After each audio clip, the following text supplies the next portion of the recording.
मी माझ्या माणसाचे दुःख जगाला सांगेन। मी अन्यायाविरुद्ध छातीचा कोट करून उभा राहील। मी मोडेन पण वाकणार नाही, मी जळेन पण उरेन।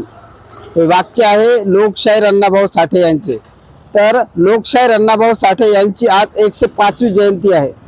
तर आज 1 ऑगस्ट, तर याच दिवशी लोकशाहीर अण्णाभाऊ साठे यांचा महाराष्ट्रामध्ये सातारा जिल्ह्यातील पाटेगाव या ठिकाणी जन्म झाला आणि 1.5 दिवसाची शाळा पाहणारे अण्णाभाऊ साहित्य सम्राट बनले। ही आपल्या सर्वांसाठी, महाराष्ट्रासाठी स्वाभिमानाची बाब आहे मित्रांनो।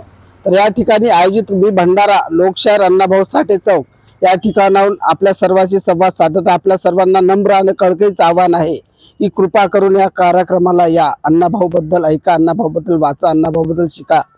अण्णाभाऊंनी 1.5 दिवसाची शाळा पाहिली, पण एवढ्या मोठ्या मोठ्या कादंबऱ्या लिहिल्या। फकीरासारख्या आपल्या देशावर प्रेम करणाऱ्या, देशासाठी बलिदान करण्यासाठी एवढ्या मोठ्या कादंबऱ्या लिहिल्या। आणि अण्णाभाऊच्या कादंबऱ्या कुठल्याही काल्पनिक नाही, तर अण्णाभाऊच्या कादंबऱ्या त्यांच्या जवळच्या, अगदी ज्यांना अण्णाभाऊंनी जवळून पाहिलं त्यांच्यावर लिहिलेल्या आहेत।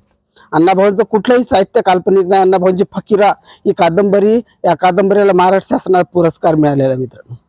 तर मी यानंतरही कार्यक्रमाला येणार आहे आणि मी आपल्याला या व्हिडिओच्या माध्यमातून एवढंच सांगतो की आज या लोकशाहीर अण्णाभाऊ साठे चौकामध्ये एका भव्य कार्यक्रमाचं आयोजन करण्यात आलेलं आहे।